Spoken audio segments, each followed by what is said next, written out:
Hi, welcome back to the farm.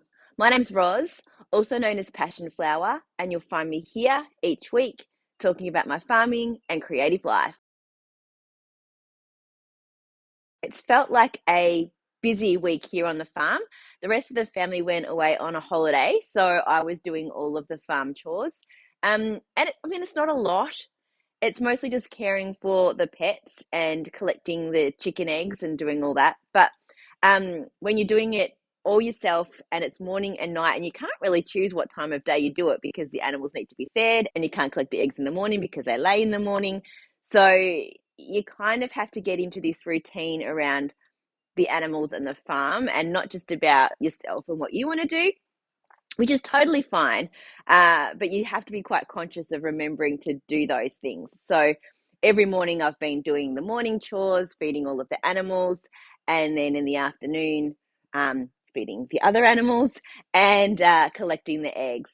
So when everyone's home, we kind of split all that stuff up. So you do a couple of those jobs, but not all of those jobs. So it makes everything a lot easier when there's more people around. They had a lovely time on their holiday, by the way.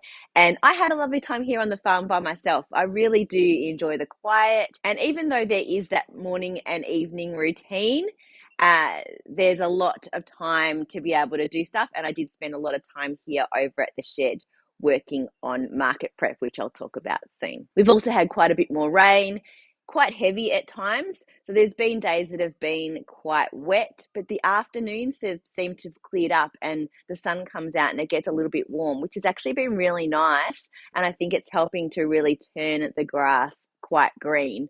The family commented that even in the week or so that they've been away, the difference in terms of everything being much greener is really, really obvious. So I've seen it on a daily basis and hasn't been quite as like dramatic, but for them it was like, oh wow, everything's really green. The big shed farm news this week is that I finally got my fire flue installed. The installer came out yesterday. I'd booked him a couple of weeks ago, and yeah, it's done, which is really exciting.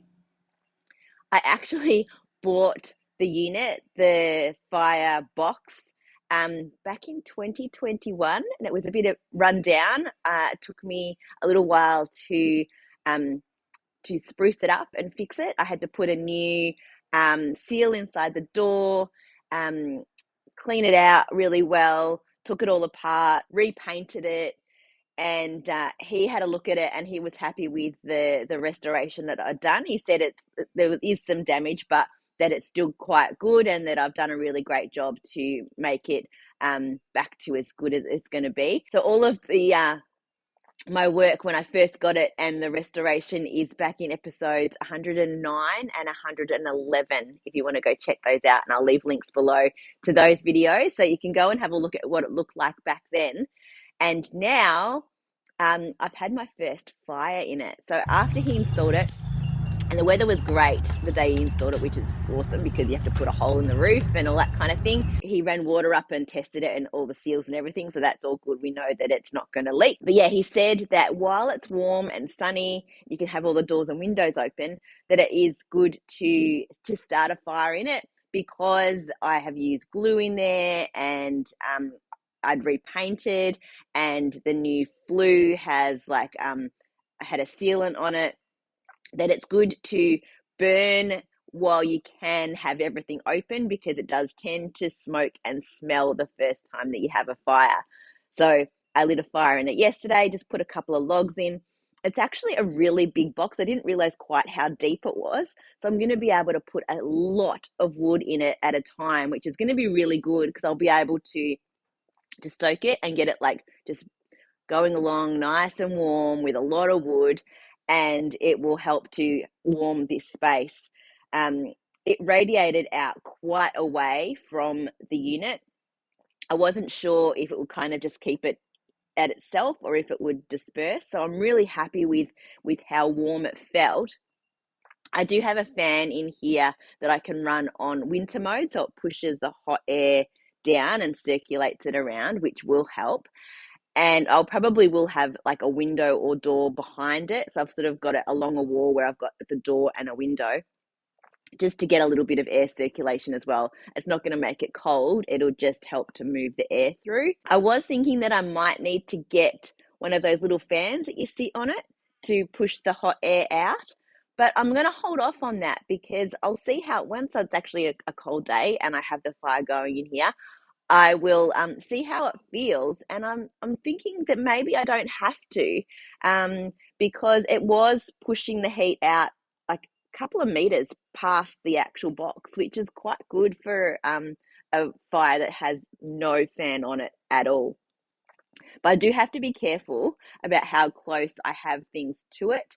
Um, the installer said that these units run very hot, which even by the little bit of wood I put in is absolutely true. And that I need to be careful that I don't put anything too close because that actually could combust because of that heat. So I'm going to have to clear a little bit more space around the fire, some of the carpet tiles a little bit maybe, just to give it a little bit more clearance, and be very wary about not having anything too close. And now that I've got it going and I know how that heat radiates out, I'm tempted to rearrange my sitting space and where I have things. I've already moved. I had a hanging rack just behind the fire near the door, and I've moved that to the other side of the door because obviously I don't want that to get hot, but that's where I hang my keys when I come in, and it's where I'll put my coat when I come in. So I've got a cabinet there at the moment, so I might move that and leave that as a spare space, potentially put the firewood over in that corner, and then rearrange the couches and cupboards and everything a little bit to align with the fire so that it's a nice comfy space, so that when I'm over here on my morning's recording, I can be like looking at the crackling fire and using the heat and the space the best that I can. So probably not next week, although we'll see how we go. I've got all of my stalls set up here at the moment, so I haven't really thought about how I'm going to change things until that's out of the way. But there might be a new recording angle. There might be, I'll be able to give you a bit of a different tour of how everything looks once I've had a play around. But I definitely think I need to adjust the furniture now that I know how the fire is going to interact with the rest of the space so that I get the most out of the heat and that I'm not sitting too close to the fire and all of that kind of thing. So, yeah, finally got the fire in and it works beautifully and I'm super happy with it. So that's my big news. So my main focus this week has been getting final prep done for the She's Crafty market. As this goes live, the market has already been, so hopefully I saw you. Hi. And if you weren't able to come, I'm sorry that you couldn't. And anything that I have left over from the market, I will be adding to my website. Maybe not today. Depends how organized I ended up being. I am going to try and draft some of the listings for the new colors and have them ready to go, but that may not happen depending on how well the packing of the car goes. So if I don't get those listings pre-done, then I probably won't get them on the website until maybe Tuesday or Wednesday next week. So if you're interested in those colors, check back. I may do an Instagram post or Facebook post to let you know anything that's going to be put up on the website after the market.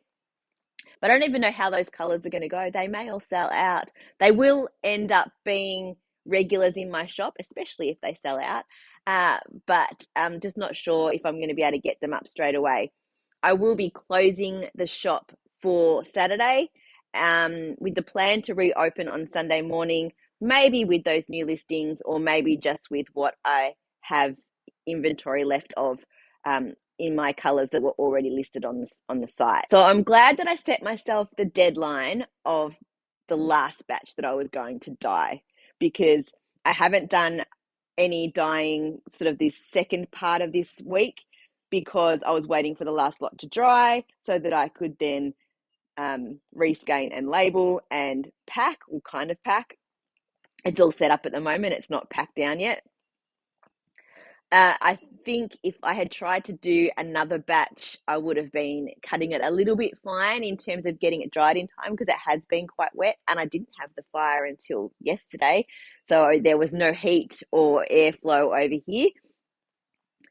Moving forward, the fire should help with the yarn drying situation, but having everything done and finished and now just having to make sure I've got all of the things that I need and all of my pricing is done and that I have my stall set up and that I've got it packed down properly. That has been a good focus to have for this second half of the week rather than still worrying about which yarns I'm going to be taking. I know exactly what I'm taking because everything is dry and ready to go. So I've planned out my table setup now. I am between two people and I have someone back to back with me as well.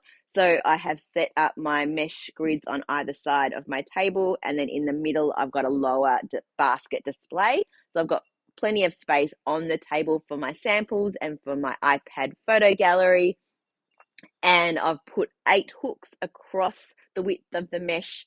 And so I've been able to fit all of my colorways. I am going to have to get some more hooks if I'm going to go all the way down to the floor with these, because I've only got a few left from what I bought, but that's easy enough. I can order them online. So I'm really happy with how the display looks. I have figured out, because I've been able to put so much yarn up on these racks, my restocking is going to be nice and easy. I've got a couple of tubs that are already just for restock.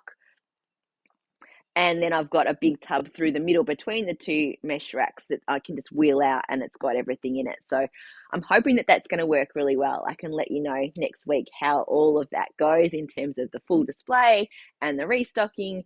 But I'm really, really happy with how the display looks. I've also got a spot underneath my basket display in the middle where I can sit spare business cards and bags and my cash box and a notepad. So there's plenty of room for me, like back end as well. So I'm actually really pleased with how all of that has sort of come together. The big job today is to take notes and photos of how the display looks that I'm happy with so that I'm able to replicate it when I get there, and then to pack everything into the tubs in an order that's going to be easy to put back up again, and also pack it into the car this afternoon in a way that's going to be easy to get in and out and have everything work in terms of putting it together, the display, as quickly as possible. So I think I'm going to have to put the mesh racks on the top of the tubs. So there'll be some Tetrising as we go, and then hopefully I'll be able to get it back into the car at the end just as easily. So that's my big job for today. Crafting, again, has been very much on the back burner. Not a lot to share, but I'll just show you my current works in progress just so that you can see a little bit of knitting. Really sorry that it's not a lot. Maybe it shouldn't be a knitting podcast anymore at the moment because I'm really not doing a lot of knitting. I have worked on my stripy sock. I've got the heel in, and I am probably almost at the point where I'm going to put in the cuff for with the purple. I haven't really decided on a length, but I think I'll do a reasonably long pair with these. So I might even do another repeat. We'll see how we go. I've got plenty of this ball, so I'll be able to get quite long socks out. And I have also been working on the Woolamai Pine Cowl as well. I think last time I showed it to you, I was in here somewhere. I think I'd just done the Pure Imagination. So I'm up to millions of tiny pieces again. So I've done another 1, 2, 3 colors. Really enjoying it, really pretty. And it's getting quite long. So yeah, but that's it. That's all I've been working on. Well, that's it for another week. Thanks for spending some time with me. If you're enjoying these videos, please give me a thumbs up and subscribe to my channel. And I look forward to seeing you next week on the farm. Bye.